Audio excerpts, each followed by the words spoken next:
Député La France Insoumise de Seine-Saint-Denis. Merci beaucoup d'être avec nous. Peut-être une première réaction avec vous. Pourquoi est-ce qu'il dit ça, Jean-Luc Mélenchon?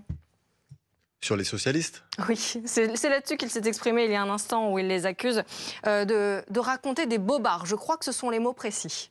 Je crois qu'il dit pas que ça, il dit aussi qu'il y a un changement d'alliance et c'est ce qu'on observe dans l'Assemblée nationale depuis plusieurs semaines où il y a des discussions de couloir, une espèce de comédie et de jeu de dupes qui se joue entre le Parti socialiste et Emmanuel Macron, en tout cas les députés qui le représentent, pour essayer d'avoir un accord sur un budget. Et finalement, la journée de vendredi a montré qu'il n'y avait pas d'accord possible, puisqu'il y a eu le dîner surprise, le déjeuner surprise entre Olivier Faure Oui, c'est un déjeuner. et Sébastien Lecornu. Et finalement, le digestif a été plutôt amer, puisqu'il y avait la taxe Zuckman qui était une des lignes rouges du Parti socialiste. Elle a été rejetée, la version light, la version très light. Donc il y a un basculement aujourd'hui qui est en train de s'opérer de stratégie de la part du Parti socialiste, qui fait le choix de rompre avec le nouveau Front populaire. Ils n'ont déjà pas voté la censure. C'était les seuls, ou quasiment, à le faire du nouveau Front populaire. Et ils sont aujourd'hui en train de négocier avec Emmanuel Macron pour atterrir sur une non-censure potentielle par rapport à la prochaine motion, mais aussi sur une espèce d'accord qui pourrait arriver sur le budget pour arriver à voter ce budget-là. Mais on voit bien que ça ne marche pas. Il n'y a aucune mesure qui passe. Et ce budget est un budget qui est extrêmement dangereux, qui va faire du mal aux Françaises et aux Français. Et je souhaite bon courage aux députés socialistes pour expliquer qu'ils, un, vont le voter, et deux, qu'ils ne vont pas s'assurer Sébastien Lecornu quand nous déposerons une motion de censure. Alexandre Touzet, vous aussi, vous parlez d'un budget dangereux.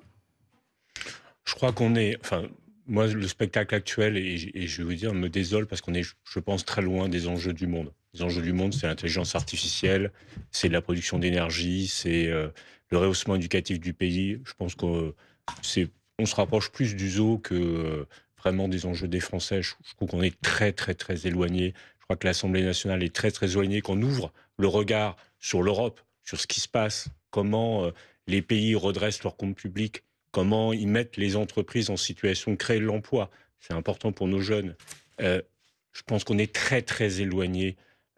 Notre France vit dans une petite cabine, quoi. Quand on regarde le monde, les débats actuels, mais ça semble totalement dépassé. Totalement dépassé. Quand on voit le niveau de dette et qu'on crée encore de dépenses, quand on voit le niveau de fiscalité, les Français, le 13 juillet, ont arrêté de payer l'État. À partir du 13 juillet, ils commencent à gagner pour leur propre foyer. Jour de la Et on libération continue fiscale. à être dans cette technocratie, dans cette dépense publique. Il faut ouvrir les yeux, quoi. L'Europe bouge, le monde bouge. On est, vraiment, c'est glacis, quoi. Emmanuel Rivière, vous nous avez rejoint, un politologue consultant en stratégie d'opinion. Bonsoir. Bonsoir. Est-ce que les Français ressentent cette déconnexion finalement des politiques en ce moment particulièrement? Alors oui, en ce moment particulièrement, il y a une enquête qui a montré ça de manière très éclatante, qui est parue il y a une dizaine de jours, qui est l'enquête Fracture française, qui montre qu'à un point jusqu'alors jamais atteint, les Français ont le sentiment que les politiques agissent essentiellement pour leurs propres intérêts. Alors on peut se trouver ce constat injuste, mais c'est vrai qu'il y a un sentiment surtout en fait d'impuissance politique. Et c'est d'autant plus préjudiciable que, par ailleurs, les niveaux d'inquiétude ont augmenté. La dette s'est notamment invitée puisque pour revenir au sujet que vous évoquiez, la dette s'est invitée parmi les préoccupations des Français à un point qui n'était pas atteint jusque-là. On était plutôt en retrait d'ailleurs par rapport aux autres pays sur l'inquiétude relative à la dette publique, quand bien même cette dette était plus élevée par exemple qu'en Allemagne. Les Français en étaient moins inquiets. Ce n'est plus le cas. Et du coup, on est aujourd'hui dans cette tension avec le sentiment d'un pays qui va mal, Oui. d'un pays où les services publics ne sont plus à la hauteur de ce qu'ils étaient, mais dont on dit par ailleurs, c'est un peu ce que vous venez de rappeler, qu'on a un niveau de dépenses publiques et donc assez logiquement de fiscalité, parce que c'est deux fois le même constat. Hein. Oui. C'est assez logique quand on a un haut niveau de dépenses publiques d'avoir un haut niveau de prélèvement obligatoire. Donc le sentiment que ça ne va pas, et c'est pour terminer, c'est un peu ça le drame aujourd'hui, c'est que les conditions du débat à l'Assemblée nationale, cette Assemblée qui par ailleurs représente la société française comme jamais dans sa composition, ne permet pas de reposer les fondamentaux de qui doit contribuer, de quelle manière et comment orienter la solidarité, pour qui et qui doit être bénéficiaire de cette solidarité. Je voudrais vous soumettre notre tout dernier sondage Elab pour BFM TV, la tribune dimanche. Extrêmement intéressant. Regardez, on est à 1 an et demi de l'élection présidentielle 2027. On le voit, Jordan Bardella qui caracole en tête. La question qui a été posée, c'est au premier tour de l'élection présidentielle, pour qui voteriez-vous? Donc on a Jordan Bardella et puis Jean-Luc Mélenchon qui est à 12,5. Aurore Malval s'est élevé, il est sur une bonne dynamique, Jean-Luc Mélenchon. Oui, en fait, c'est pas très surprenant parce que, pour plusieurs raisons... Ça ne vous surprend pas?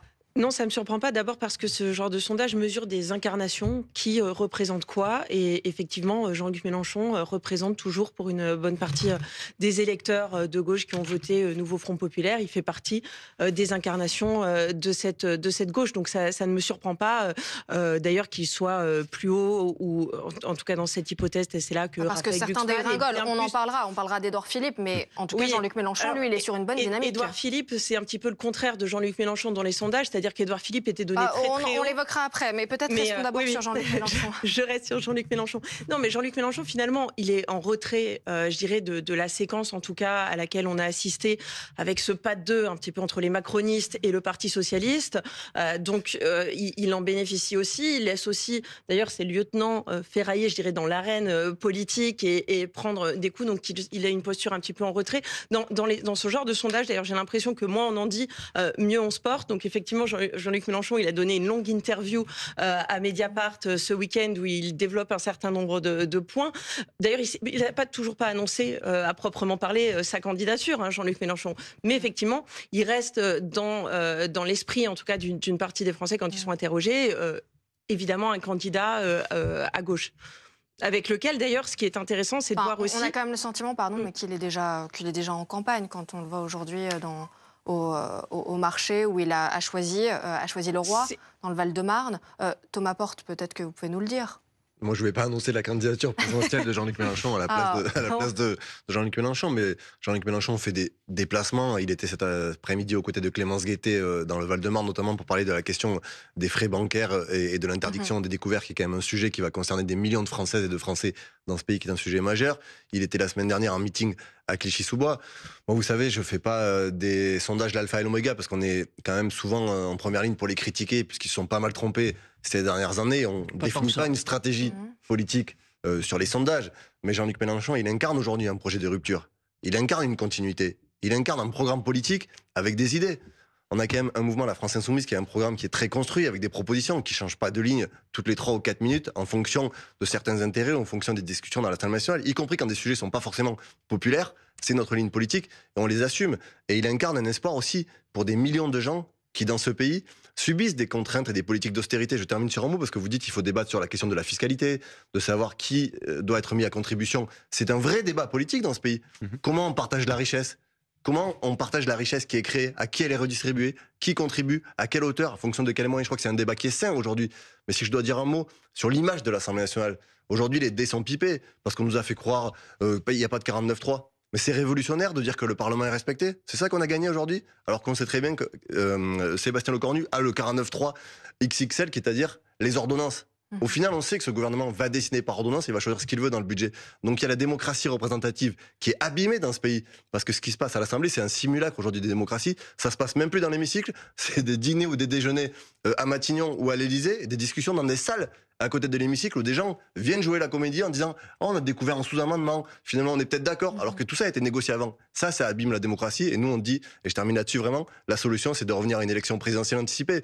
Aujourd'hui, il y a quasiment 7 Français sur 10 qui pensent qu'Emmanuel Macron a le problème du pays et que ce président doit partir. Si on veut sortir par le haut de la crise politique... parce que ça n'a pas réussi à Édouard Philippe, notamment. Quand il a dit ça ne l'a pas réussi. C'est d'ailleurs pour cette raison qu'il a dégringolé dans les sondages. C'est assez incohérent. Et je pense qu'Édouard Philippe a aussi une certaine aigreur contre Emmanuel Macron. Donc tout ça se joue dans les prises de position. Il ne l'a pas caché, ça. Nous, on n'a jamais partagé la politique d'Emmanuel Macron. Et ça fait plus d'1 an et demi qu'on demande le départ du président de la République. On avait déjà déposé une motion de destitution il y a 1 an. Donc on est cohérent sur ce point-là. Et on pense que sortir de la crise politique aujourd'hui, ça passera par une élection politique et une élection présidentielle qui permettra de clarifier les choses. Et après, il y aura une majorité, et le pays va avancer, on respectera les résultats des élections, mais aujourd'hui, l'Assemblée nationale est bloquée. Tout le monde le voit. Oui, Louise Alter, peut-être une réaction notamment sur le score, en tout cas dans ce sondage de Jean-Luc Mélenchon, qui commence assez haut, parce que Bernard Sananès était avec nous hier. Il nous disait que d'habitude, Jean-Luc Mélenchon, vous pourrez peut-être nous le confirmer, d'ailleurs, Monsieur Rivière, mais il démarre plus bas d'habitude dans les sondages. Oui, il est sur un étiage qui est assez similaire, voire un peu plus, à ses tout débuts de précédentes campagnes présidentielles. C'est vrai que que ce soit en 2017, en 2022, il commençait dans ces eaux-là, voire plus bas, autour de 10%, pour finalement arriver à 20%, plus de 20%, lors de la dernière élection présidentielle. Donc, en effet, à chaque fois, la campagne a porté Jean-Luc Mélenchon. Il a été un bon candidat. Mais là, la campagne n'est pas encore lancée. Où sa campagne lui permettait d'augmenter le nombre de voix qu'il a récolté à la fin, mais aussi d'affaiblir ses concurrents à gauche, parce que c'est ça aussi l'enseignement qui est intéressant dans votre sondage. Il teste les deux gauches. Et on voit bien on le voit à travers les débats sur le budget à l'Assemblée nationale. Il y a la gauche, le Parti socialiste, qui veut aller au compromis, en tout cas fait semblant, mais qui pense pouvoir ramener des victoires qui seront visibles pour l'électorat de gauche, à commencer par la suspension de la réforme des retraites. Et c'est pour ça que le Parti socialiste n'a pas censuré a priori Sébastien Lecornu. C'est pour ça qu'il lui parle en allant à des rendez-vous à Matignon. Tout ça est une stratégie qui est pensée pour ensuite structurer une gauche dite responsable. Donc cette offre d'une gauche dite responsable en vue de l'élection présidentielle, qui est évidemment pas le même créneau que Jean-Luc Mélenchon. Or, à ce stade, il y a quand même plutôt match sur le papier avec Raphaël Glucksmann qui est à 11%. Sauf que Raphaël Glucksmann, il est pas... lui aussi sur une bonne dynamique. Oui, c'est vrai. Un peu moins forte, mais... Voilà, mais il n'est pas à l'Assemblée nationale, il n'est pas visible dans la séquence actuelle. En fait, c'est plus un Olivier Faure. C'est vrai qu'il s'est montré très discret. Mais il est discret parce qu'il n'est pas en situation. Il est eurodéputé et pas député. Et en en effet, c'est vrai on ne sait pas ce que Raphaël Glucksmann pense précisément de ce budget. Il y a beaucoup d'eurodéputés qui prennent la parole quand même. Oui, enfin, on les entend moins qu'un Olivier Faure qui, lui, essaye de rendre visible le fait d'aller chercher des victoires, des conquêtes dans le budget. Après, on verra si ça se termine par les ordonnances, par une loi spéciale, parce que je ne crois pas, et les votes le montrent, que le budget en l'état puisse être voté. Mais on voit bien le match des deux gauches, à la fois sur le positionnement, c'est-à-dire le fond de l'offre politique, mais aussi sur les stratégies. Un Jean-Luc Mélenchon qui pilonne le spectacle politique, pendant que le Parti socialiste, lui, dans l'arène, essaye de faire valoir les victoires qu'il a rapportées. Oui, Victor Hérault. Mais lorsqu'on regarde un sondage, il faut toujours avoir en tête que c'est pas ça n'est qu'une photo à l'instant T, donc c'est pas le score qui compte le plus. Et vous le disiez, c'est pour ça qu'on le commande depuis tout à l'heure, c'est la dynamique. Les deux partis, les deux forces politiques qui ont la plus forte dynamique, c'est incontestable, c'est la France Insoumise et le Rassemblement National, c'est-à-dire les deux forces politiques qui se tiennent le plus éloignées de tout ce marasme politique qui se joue à l'Assemblée, qui disent, d'ailleurs, revirement stratégique du Rassemblement National, qui était plutôt dans la recherche d'un accord, sinon d'un accord de non-censure, en tous les cas, demander au gouvernement et de Michel Barnier et de François Bayrou jusqu'où êtes-vous prêt à aller pour qu'on ne vous censure pas, là où le Parti socialiste, comme le reste du Nouveau Front populaire, disait nous on censure par principe. Il y a eu revirement de stratégie, le Rassemblement national est passé dans ceux de la censure par principe, demandant une dissolution. Le Parti socialiste est passé dans le camp d'une recherche d'un compromis pour éviter une censure. Y a-t-il accord secret ou pas? Ça, l'avenir nous le dira. Maintenant, c'est vrai que ce sont deux partis qui se construisent donc dans l'opposition quasi pure et parfaite. Jean-Luc Mélenchon avait lui-même, je crois que c'était il y a plus d'un an, dans un quotidien italien, théorisé ce fameux second tour, ce sera eux contre nous. Le Rassemblement national, Marine Le Pen disait-il à l'époque, contre nous, la France insoumise. Et je relevais, et Aurore Malval nous citait tout à l'heure l'entretien de Jean-Luc Mélenchon dans Mediapart. Jean-Luc Mélenchon, il a attaqué le Parti socialiste, mais il a aussi très durement attaqué le président de la République dans cet entretien de Mediapart, en théorisant justement cette démission qui devrait mener à une présidentielle anticipée. J'aimerais interroger Thomas Porte sur justement la conclusion de cet article, puisque Jean-Luc Mélenchon dit il faut vite mettre cet homme hors d'état de nuire. Il parle de Jean-Luc Mélenchon, d'Emmanuel Macron, pour pouvoir le remplacer justement. Il faut vite mettre cet homme hors d'état de nuire. Mieux vaudrait que le changement de République se fasse dans la paix civile et par un processus démocratique. J'ai envie de demander à Thomas Porte, sinon quoi ? Sinon, la colère, quand elle ne trouve pas son chemin de manière démocratique, elle s'exprime d'autre manière. Et tout le monde sent que la société est sous tension. Tout le monde sent que les Françaises et les Français sont asphyxiés par un pouvoir d'achat terrible. Vous parlez des services publics qui sont aujourd'hui fracassés. Moi, je suis élu en Seine-Saint-Denis, on ne peut pas accéder à un médecin, on ne peut pas accéder aux urgences, on ne peut pas accéder à un emploi de qualité, on a des transports dégradés. Nous, on a toujours dit qu'on souhaitait régler la question de manière démocratique. Sauf qu'aujourd'hui, on est aussi confronté à une situation où on a un président de la République qui s'entête. Je le rappelle quand même. Il n'a pas respecté le dernier résultat des élections législatives. On peut contester le fait qu'il y avait de majorité ou pas absolue à l'Assemblée. Il y avait une majorité relative qui est arrivée en tête, c'était la nôtre. Ils auraient dû la nommer au gouvernement, et après, force aux autres de nous censurer ou pas, mais c'était le sens des institutions et le sens de l'usage de la Ve République. Ça aurait pu être comme ça. Sauf qu'aujourd'hui, on a un président de la République dont tout le monde pas simplement les Insoumis, je crois que tout le monde demande le départ. Vous avez parlé d'Édouard Philippe, on a un certain nombre de soutiens d'Emmanuel Macron qui depuis plusieurs semaines quand même disent que le problème est le président de la République. Cette personne s'entête aujourd'hui, qui ne respecte pas les résultats des élections. C'est pour ça qu'on dit convoquer une dissolution. Mais pourquoi faire?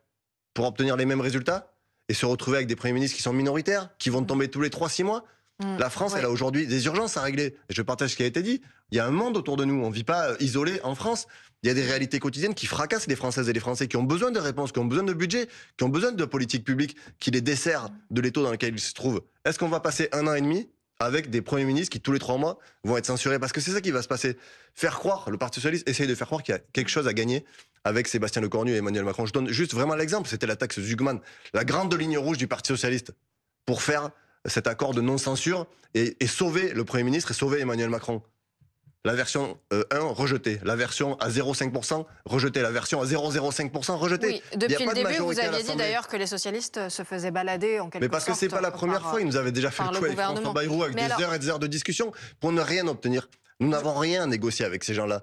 Nous souhaitons qu'ils partent. Est-ce que la misère sociale pourrait justifier, du point de vue de votre parti, qui est la France Insoumise, un recours à un processus autre que le processus démocratique, puisque c'est ce que sous-entend Jean-Luc Mélenchon. On préférait que ce soit par le processus démocratique, ça sous-entend qu'il y a un autre processus qui pourrait être actionné. Nous, on souhaite que la colère s'exprime d'une seule manière, dans le processus démocratique, qu'il y ait une élection présidentielle anticipée, que les gens tranchent sur des offres politiques très claires, avec des projets politiques clairs pour le pays, qu'on puisse se fixer des objectifs. Il y aura des résultats. Nous les respecterons comme nous avons toujours respecté les résultats des élections. Mais nous voulons un processus démocratique pour trancher et sortir le pays dans la crise politique dans laquelle il est aujourd'hui enfermé. On entend beaucoup parler de l'union des droites. Vous n'allez pas pouvoir y couper dans un instant, Alexandre Touzet. Mais d'abord, l'union des gauches. Est-ce que c'est quelque chose qui vous parle, Thomas Porte? C'est vrai que quand on regarde le score de Raphaël Glucksmann, notamment dans ce sondage, qui atteint entre 11 et 13%, est-ce que vous ne vous dites pas on a aussi besoin des voix de toute la gauche? Je crois que ce qu'attendent les gens, au-delà d'un casting, d'un nom et de logo, ça fait bien longtemps que les gens ne regardent plus ça. Les gens regardent le programme, les idées et où c'est que va amener une politique qui va être menée. Vous savez, tout à l'heure, on évoquait Raphaël Glucksmann, mais qu'est-ce que pense Raphaël Glucksmann du budget?